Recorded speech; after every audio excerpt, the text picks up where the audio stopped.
यह बॉलीवुड के झुंड का सिनेमा नहीं है, यह झुंड से अलग है। यह ऐसा सिनेमा है जो आंखों के आगे सच की तरह गुजरता है। इसके दृश्य, इसके किरदार और इसके डायलॉग सब कुछ असली है, यहाँ तक कि इसकी कहानी तक असली है। लेखक निर्देशक नागराज मंजुले की यह फिल्म नागपुर की झोपड़पट्टी में रहने वाले बच्चों का जीवन संवारने वाले शिक्षक विजय बरसे की सच्ची कहानी पर आधारित फिल्म है। विजय ने अभावग्रस्त जीवन जी रहे बच्चों को फुटबॉल की ट्रेनिंग दी और उसके बहाने कईयों को चुटपुट अपराध की दुनिया से बाहर निकाला और उनकी जिंदगी पटरी पर लाए। झुंड असल में समाज में खड़ी उन दीवारों की बात करती है जिन्हें तमाम गरीब अशिक्षित लोग प्रतिभाशाली होने के बावजूद छलांग नहीं लगा पाते। और फिल्म के आखिरी मिनटों में अमिताभ बच्चन का कोर्ट रूम में एक खूबसूरत मोनोलॉग है जिसे बहुत ही खूबसूरत तरीके से प्रदर्शित किया गया है और उसे भी मैं डिटेल में एक्सप्लेन करने वाला हूँ। तो दोस्तों, वीडियो को लाइक जरूर कर देना और चैनल को भी जरूर से जरूर सब्सक्राइब कर देना ताकि आपको इसी तरह के लेटेस्ट और फ्रेश कंटेंट मिलते रहे। तो चलिए शुरू करते हैं आज का एक्सप्लेनेशन। मूवी की स्टार्टिंग में हम नागपुर की एक झोपड़पट्टी के सीन को देख पाते हैं जहां पर हम अंकुश नाम के एक लड़के को देख पाते हैं जिसे सभी लोग डॉन कहकर पुकारते हैं और उसके झोपड़पट्टी में कई सारे दोस्त हैं।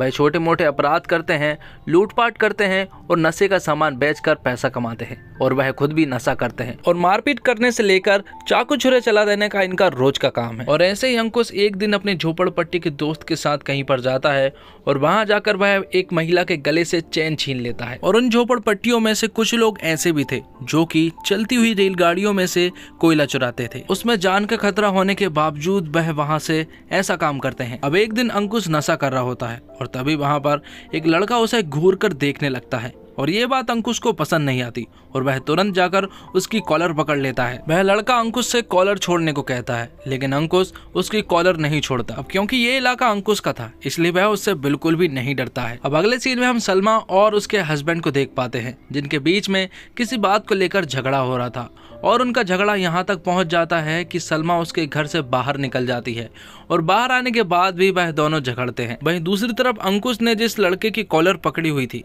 तभी उस लड़के के साथ कई सारे लोग आ जाते हैं और वह अंकुश को मारने लगते हैं लेकिन तभी अंकुश उन्हें एक थप्पड़ मारकर वहां से भाग जाता है और फिर वह लोग अंकुश का पीछा करने लगते हैं। अंकुश बहुत तेज भागता है लेकिन वह लोग भी उसे पकड़ लेते हैं लेकिन तभी एंट्री होती है विजय सर की और विजय सर उन्हें ऐसा करते हुए रोक लेते हैं और कहते हैं कि तुम्हें ऐसा नहीं करना चाहिए। और जब वह उनसे पूछते हैं कि तुम किस बात पर लड़ रहे हो, जिस पर अंकुश कहता है कि वह लड़का मुझे घूर कर देख रहा था इसलिए मैंने उसकी कॉलर पकड़ ली। तो विजय सर उससे कहते हैं कि जो कोई भी तुम्हें घूर कर देखेगा तुम उसकी कॉलर पकड़ लोगे क्या। थोड़ी देर के बाद अंकुश वहां से चला जाता है और फिर विजय सर देखते हैं कि वहां पर एक छोटा सा लड़का खड़ा हुआ है और वह कुछ खा रहा होता है। जब विजय सर उससे उसका नाम पूछते हैं तो वह नाम नहीं बताता और जब वह पूछते हैं कि वह क्या खा रहा है तो वह लड़का उनसे कहता है कि वह ऋतिक खा रहा है। तो विजय सर उससे कहते हैं कि तंबाकू खाना अच्छी बात नहीं है, जिस पर वह लड़का कहता है कि वह तंबाकू नहीं है, वह तो मीठी सुपारी है। और जब वह उससे उसका स्कूल के बारे में पूछते हैं तो वह तुरंत ही वहां से कट लेता है। अब विजय सर अपने घर पहुंचते हैं जहां पर हम देखते हैं कि कई सारे उम्रदराज लोग वहां पर विजय सर से पढ़ने के लिए आते हैं और यहाँ हमें पता चलता है कि विजय सर इनको फ्री में यहाँ पर पढ़ाते हैं।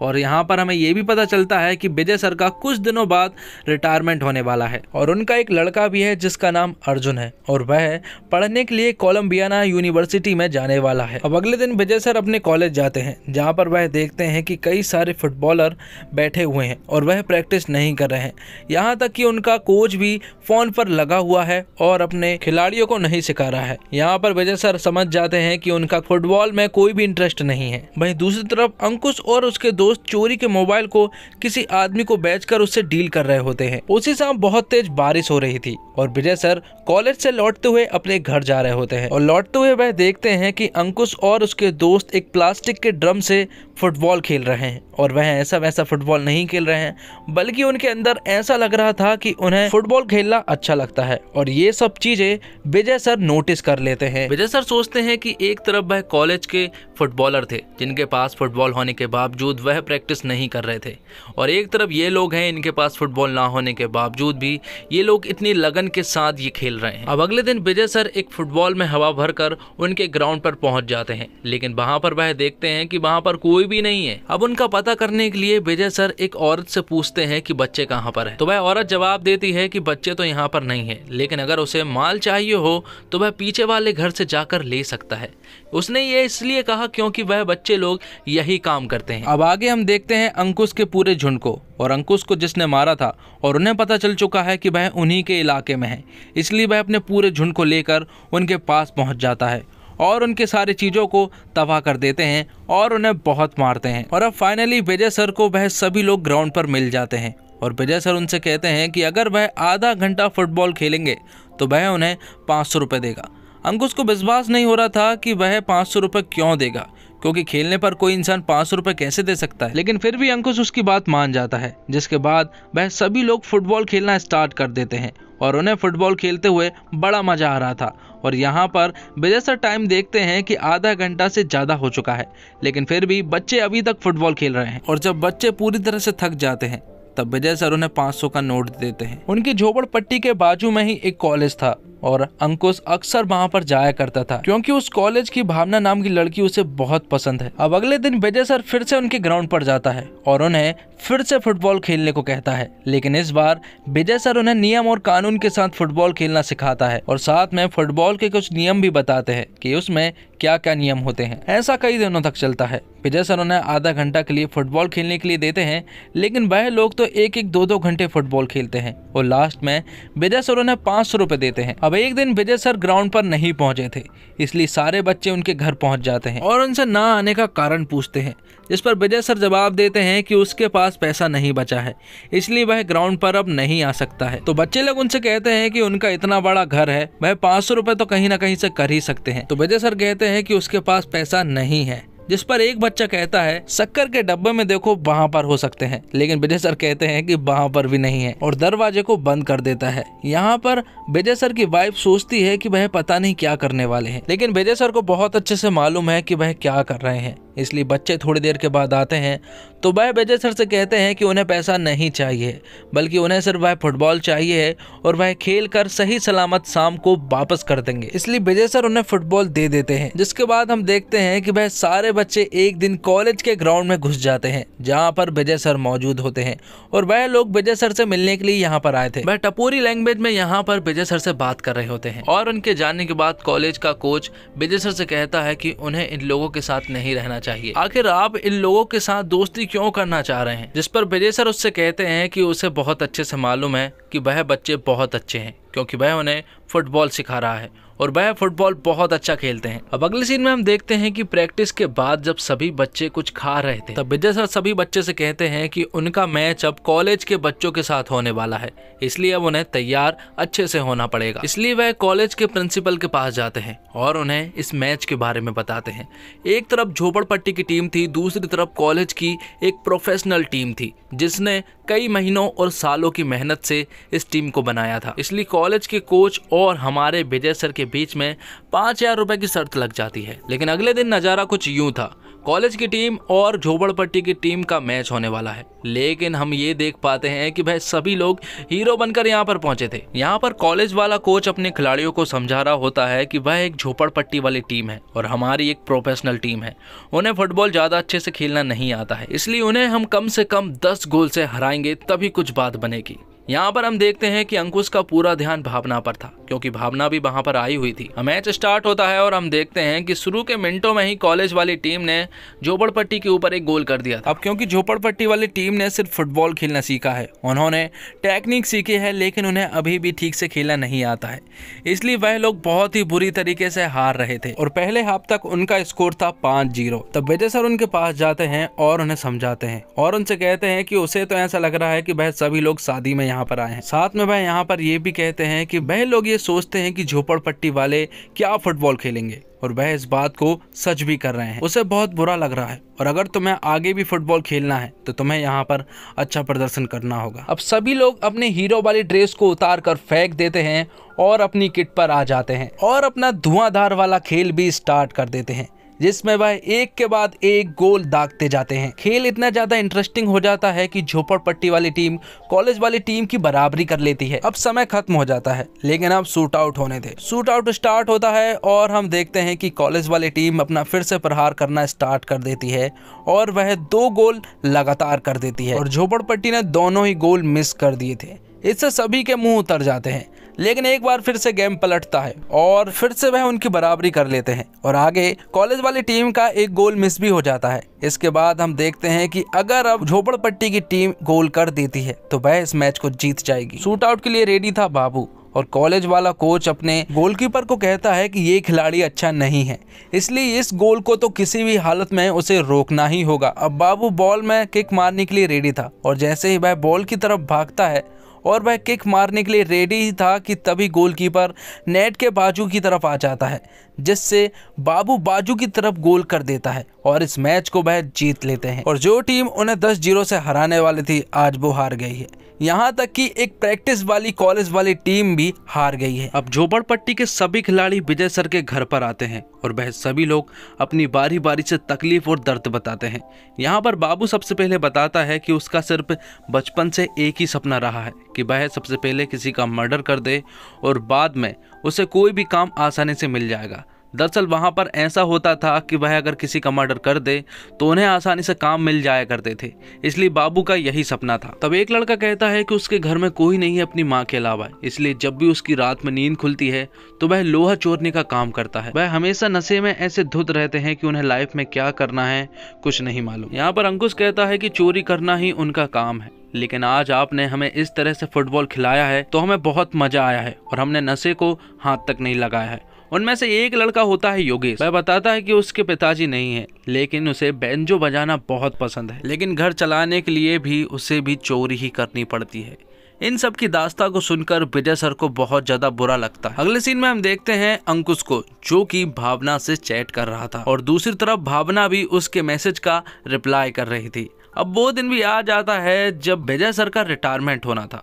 इस रिटायरमेंट में विजय सर काफी ज्यादा दुखी लग रहे थे, उन्हें ऐसा लग ही नहीं रहा था कि वह रिटायर हो रहे हैं। अब अगले सीन में हम देखते हैं कि योगेश अपने दोस्तों के साथ ट्रेन के डब्बों पर चढ़कर कोयला को चुरा रहा था, लेकिन तभी उसका पैर फिसल जाता है और वह ट्रेन से नीचे गिर जाता है, जिसके कारण उसकी मौत हो जाती है। योगेश के चले जाने के बाद पूरी झोपड़पट्टी दुखी हो जाती है, क्योंकि योगेश घर में एक अकेला इंसान था जो अपनी माँ को कमा कर देता था, लेकिन अब उसकी माँ भी अकेली पड़ चुकी है और योगेश के दोस्त भी विश्वास नहीं कर पा रहे थे कि वो उनके साथ नहीं है और विजय सर को भी योगेश के जाने का दुख था। अब कुछ समय बाद का सीन देख पाते हैं, जहाँ पर हम देखते हैं कि सभी बच्चे जब प्रैक्टिस करके रात को बैठे हुए थे और विजय सर जब उन्हें अच्छी अच्छी बातें बता रहे होते, तब उन्हीं में से एक लड़का कहता है कि उन्हें झोपड़पट्टी वाला कंपटीशन करवाना चाहिए, जिसमें झोपड़पट्टी के सभी लोग आएंगे जिन्हें फुटबॉल का शौक है, और अगर वह आएंगे तो हमें भी उनसे सीखने का मौका मिलेगा। और विजय सर को भी ये बात पसंद आती है, इसलिए वह अगले ही दिन कॉलेज के प्रिंसिपल से मिलने के लिए चले जाते हैं और उन्हें ये बात बताते हैं। वह कहते हैं कि आप ऐसा क्यों करना चाहते हैं, जिस पर विजय सर कहते हैं कि इनके अंदर वो टैलेंट है जो कि कभी बाहर नहीं आ पाएगा और यही मौका है उनके टैलेंट को बाहर निकालने का और दुनिया के सामने प्रदर्शित करने का। एक तरफ तो विजय सर को ये सारी परमिशन मिल जाती है, लेकिन दूसरी तरफ अंकुश उन गैंग वाले लड़कों के बीच फंस जाता है जो कि उसे मारने लगते हैं। अंकुश उन्हें समझाने की काफी ज्यादा कोशिश करता है, लेकिन वह नहीं मानते, जिसके कारण उसे गुस्सा आ जाता है और वह उस लड़के के सर पर बोतल मार देता है, जिसके बाद वह लड़के उसे मारने की कोशिश करने लगते हैं। तो अंकुश अपने जीन्स के एक छोटे से जेब से एक चाकू निकालता है और उन पर वार करने लगता है, जिसके कारण वह सभी लोग जख्मी हो जाते हैं और अंकुश वहां से भाग निकलता है। अब अंकुश के पीछे पुलिस पड़ चुकी थी, इसलिए अब उसका शहर में रुकने का सवाल ही पैदा नहीं होता, इसलिए अंकुश शहर से बाहर ही बाहर भागता है। एक तरफ तो अंकुश अपनी छिपने की जगह ढूंढ रहा था, वहीं दूसरी तरफ विजय सर अपनी कंपटीशन में लगे हुए थे। यहाँ पर सभी सोचते हैं कि आखिर इस कंपटीशन को किस लेवल पर रखा जाए। तब वह फैसला करते हैं कि इस कंपटीशन को नेशनल लेवल पर रखा जाएगा, क्योंकि हमारे देश में कई सारी झोपड़पट्टी है जिनमें फुटबॉल के खिलाड़ी मौजूद है और वह अगर वहां से आएंगे तो ये बहुत बड़ी बात होगी। अब नेशनल कंपटीशन की पॉम्पलेट भी छप जाती है और उन्होंने सभी राज्यों में इसे पहुंचा दिया था। ये धीरे धीरे करके सारे देश में फैल जाती है। अब एक दिन विजय सर अंकुश से बात करते हैं और उसे सरेंडर करने को कहते हैं, लेकिन अंकुश उनसे कहता है कि अगर उसने सरेंडर किया तो पुलिस वाले उसे बहुत मारेंगे, लेकिन विजय सर उससे कहते हैं कि तुम्हारे पास कोई और सॉल्यूशन नहीं है, इसलिए उसे सरेंडर ही करना होगा। तो फिर विजय सर के कहने के मुताबिक अंकुश सरेंडर कर देता है और जैसे ही वह पुलिस स्टेशन जाता है तो पुलिस वाले अंकुश को बहुत मारते हैं। वह उसकी कोई भी बात नहीं सुनते और उसे जमकर मारते हैं। थोड़ी देर के बाद वहां पर विजय सर आते हैं और वह उससे कहते हैं कि तुम्हें उसके पैर भी अगर छूना था तो तुम्हें छू लेना था, कम से कम तुम्हें 3 महीने की जेल तो नहीं काटनी पड़ती। अब अंकुश को सजा के तौर पर तड़ी पार होना पड़ता है और हर हफ्ते हाजिरी लगाने के लिए पुलिस स्टेशन में बुलाया जाता है। अब अगले सीन में हम एक अनजान लड़के को देखते हैं जो कि रेल पटरी पर सुसाइड करने के लिए यहाँ पर आया था, लेकिन रेलगाड़ी जब उसकी तरफ तेजी से आती है तो उसे डर लग जाता है और वह पटरी से नीचे उतर जाता है। अब आगे वह लड़का देखता है कि वहां पर फुटबॉल कंपटीशन हो रहा है जिसकी आवाज यहां तक आ रही थी, इसलिए वह वहां जाकर देखने लगता है और अब फुटबॉल कंपटीशन स्टार्ट हो चुका था। हर राज्य से टीम आई थी और उनका प्रदर्शन देखते हुए ये लगता है कि वह फुटबॉल बहुत ही अच्छा खेलते हैं। अब उन्हीं में से एक टीम ऐसी भी थी जिनके पास गोलकीपर नहीं था और ये सब बातें वही सुसाइड वाला लड़का सुन भी रहा था। कहीं ना कहीं उसे इस खेल में रुचि थी और जब उनका मैच होता है तो वह बहुत ही अच्छी गोलकीपरिंग करता है और कोई भी गोल नहीं होने देता है। लेकिन इसके बाद प्रॉब्लम ये होती है कि कॉलेज के प्रिंसिपल आते हैं और वह विजय सर से कहते हैं कि ये सब कुछ ठीक नहीं हो रहा है, क्योंकि वहाँ पर काफ़ी लड़ाई दंगे हो रहे थे और सबसे बड़ी बात तो ये है कि वहाँ पर बहुत ही ज़्यादा गंदगी फैल रही थी।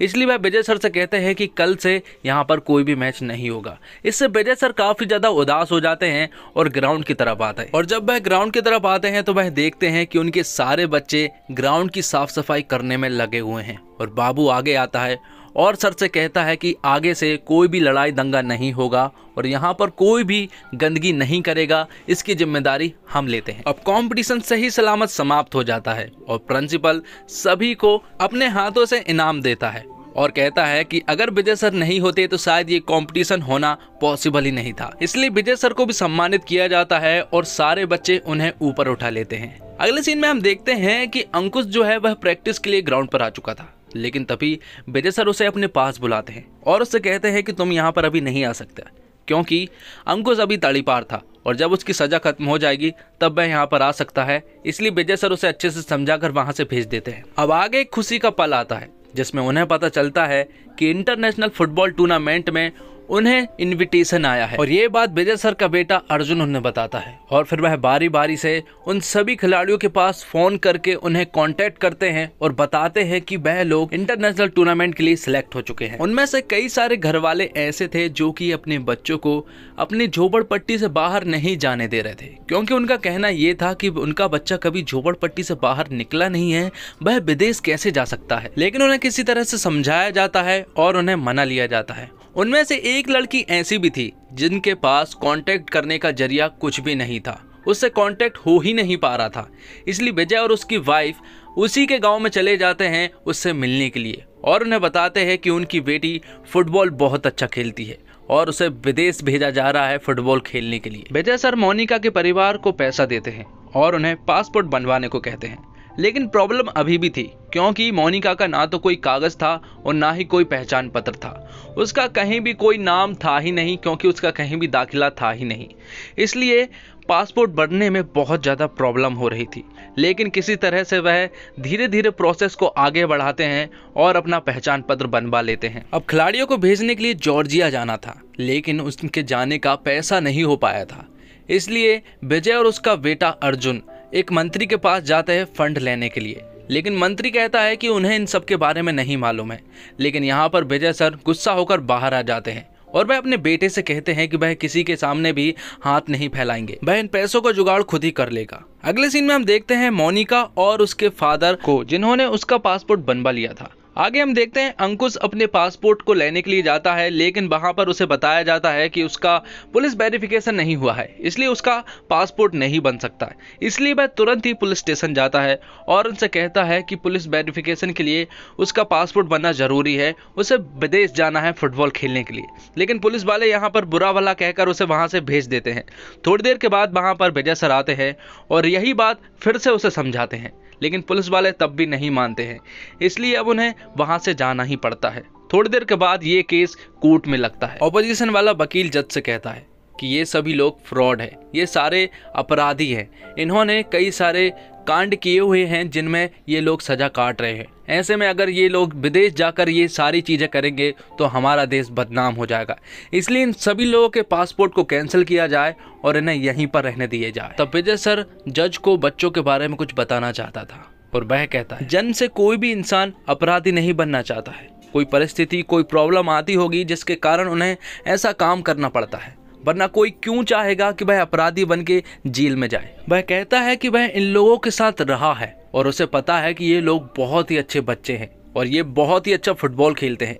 इनमें से कुछ लड़कियों के बारे में वह बताता है कि ये लड़की हरियाणा से है और वह स्टेट लेवल चैंपियनशिप झोपड़पट्टी से ही खेल कर पहुंची है। उनमें से एक लड़की होती है रजिया, जो कि अपने तीनों बच्ची को अपनी तरह बनाना चाहती है। इनके अंदर इतनी काबिलियत है कि आप इनकी काबिलियत को किस तरह से नकार सकती हैं। आगे वह कहता है कि इन लोगों का सिलेक्शन आखिर कौन करेगा, स्पोर्ट्स एकेडमी वाले या फिर मुंबई वाले। इनका सिलेक्शन कोई करने नहीं वाले, क्योंकि स्कूल, कॉलेज, बड़ी बड़ी यूनिवर्सिटी के बाहर भी एक भारत बसता है और उस भारत के बारे में हमें सोचना होगा। ये लोग एक पत्थर से सुअर को मार गिराते हैं और अगर उसी पत्थर की जगह पर एक बॉल दे दी जाए तो ये विश्व के सबसे तेज गेंदबाज बन सकते हैं। आप कहती हैं कि ये लड़ते हैं, झगड़ते हैं, अपराध करते हैं और भागते हैं। हाँ जी, ये भागते हैं, लेकिन अगर ये ओलंपिक में भी ऐसे ही भागे तो ये गोल्ड ला सकते हैं। आगे वह कहता है कि इंग्लैंड, जर्मनी जैसे छोटे छोटे देश सारे मेडल लेकर चले जाते हैं, लेकिन मैं ये मानने के लिए तैयार नहीं हूँ कि हमारा इतना बड़ा देश होकर इसमें टैलेंट की कमी है। और इनके अंदर कितना भी टैलेंट या फिर कितना भी संघर्ष करने की ताकत हो, लेकिन फिर भी वह आप तक नहीं पहुँच सकते, क्योंकि इनके सामने हमने एक बहुत बड़ी दीवार खड़ी कर रखी है जिसे उस तरफ जाने का सवाल ही पैदा नहीं होता। आपको इस दीवार को गिराना होगा। और आप कहती हैं कि ये एक झुंड है। मैं कहता हूं कि ये झुंड नहीं बल्कि हमारे देश की नेशनल फुटबॉल टीम है और ये लड़का अंकुश बहुत अच्छा फुटबॉल खेलता है और ये हमारी टीम को प्रतिनिधित्व करने वाला है। अब जज फैसला सुनाती है और हमें पता चलता है कि जज ने अंकुश को विदेश भेजने से साफ इनकार कर दिया है और उसके पासपोर्ट को खारिज कर दिया है। विजय सर उससे कहते हैं कि तू उदास मत होना, हम अगली बार जरूर जाएंगे। अब आगे अंकुश सभी खिलाड़ियों को वहां से जाता हुआ देखता है और अंकुश काफी ज्यादा उदास भी लग रहा था, जिसके बाद वह अपने सभी दोस्तों के साथ शराब पीता है और नशा करता है और कहता है कि वह उस पुलिस वाले का मर्डर कर देगा, क्योंकि उसी की वजह से वह विदेश नहीं जा पाया। वह कहता है कि उसने सुधरने की कितनी भी कोशिश की हो, लेकिन ये लोग उसे नहीं सुधरने देंगे। अगले सीन में हम देखते हैं कि सुबह सुबह पोस्टमैन अंकुश का पासपोर्ट लेकर आता है और उससे कहता है कि तुम्हारा पासपोर्ट बन चुका है। इसलिए तुरंत ही अंकुश पासपोर्ट लेता है और तुरंत ही एयरपोर्ट के लिए निकलता है। यहाँ पर सभी को बोर्डिंग पास दे दिए जा रहे थे, लेकिन अभी तक अंकुश वहाँ पर नहीं पहुँचा था। थोड़ी देर के बाद अंकुश वहाँ पर पहुँच जाता है और उसे पहुँचाने में भावना ने उनकी हेल्प की थी, जिसके बाद भावना उसके पास आती है और उसे गले लगा लेती है। दूसरे सीन में हम देखते हैं कि अब सभी को सिक्योरिटी चेकिंग हो रही थी और वहाँ पर थोड़ी देर के बाद अंकुश भी सही सलामत आ जाता है। वह खुश लग रहा था, जिसके बाद सिक्योरिटी चेकिंग के दौरान लाल लाइट जलती है और टू बज जाता है। तब वह मोबाइल और अपने बेल्ट को निकाल कर रख देता है। थोड़ी देर के बाद वह फिर से आता है तो वह फिर से लाल लाइट जलती है और वह इस बार अपने जूते भी निकाल कर रख देता है और फिर वह वापस आता है तो इस बार वह देखता है कि उसके जीन्स के नीचे वाले साइड पर कुछ मेटल लगा हुआ है, इसलिए वह मशीन आवाज कर रही है। और जब वह उस मेटल को निकालता है तो पता चलता है कि वह एक चाकू था, जिस पर वह पुलिस वाला कहता है कि ऐसी खतरनाक चीजों को ले जाना इल्लीगल है और उसे वापस भेज देते हैं। अंकुश उदास होकर वापस जाने लगता है। उसे ऐसा लग रहा था कि वह रिजेक्ट हो चुका है और अब वह विदेश नहीं जा पाएगा। थोड़ी देर बाद वही पुलिस वाला चिल्लाकर अंकुश से कहता है कि वापस आ, जिसके बाद अंकुश जब वापस आता है तो वह लाइट कोई भी आवाज़ नहीं करती है और यहाँ पर अंकुश सही सलामत आगे चला जाता है। आगे जाकर वह विजय सर के पास जाता है और सिसक कर रोने लगता है। आगे जाकर वह सभी दोस्तों को रोते हुए गले लगा लेता है, क्योंकि वही जानता है यहाँ तक आने में उसे कितनी सारी प्रॉब्लम का फेस करना पड़ा। थोड़ी देर के बाद सभी को कोट पहना दिए जाते हैं विदेश जाने के लिए और अब विदेश जाने के लिए पूरी टीम एकदम तैयार थी और यहाँ से एरोप्लेन उड़ जाता है। तो दोस्तों, कुछ फिल्में ऐसी होती हैं जिन्हें देखने के बाद आप कुछ समय तक निशब्द हो जाते हैं। बॉलीवुड में पिछले लंबे समय से इस तरह की उम्मीदें ना के बराबर नजर आ रही थी। इस सूखे में उम्मीद की किरण बनकर आती है अमिताभ बच्चन की झुंड। नागराज मंजुले ऐसी फिल्में बनाने के लिए पहचाने जाते हैं जो जिंदगी के करीब होती है।